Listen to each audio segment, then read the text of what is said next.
Welcome back. తెలుగువారి పెద్ద పండుగ సంక్రాంతి 3 రోజుల పాటు జరిగే ఫెస్టివల్ను అందరూ ఘనంగా జరుపుకుంటున్నారు. అయితే సంక్రాంతి పండుగ అంబటి రాంబాబుకు వెరీ స్పెషల్. ఈ ఫెస్టివల్లో ఆయన వేసే డ్యాన్స్ స్టెప్స్ అదరహు అనిపించేలా ఉంటాయి.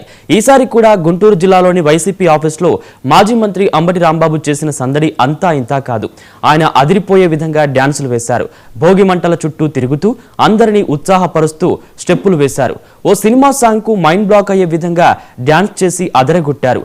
రాంబాబా మజాకా అనే విధంగా తనదైన స్టైల్లో డ్యాన్స్ చేసి తన మార్కును చూపించారు. మరోవైపు మాజీ ఎమ్మెల్యే మోదుగుల వేణుగోపాల్ రెడ్డి పాల్గొని డ్యాన్స్తో కార్యకర్తల్లో ఉత్సాహం నింపారు.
అమ్మయ్య ఉన్నాళ్ళైనా ఇంకా నేను గుర్తున్నానా?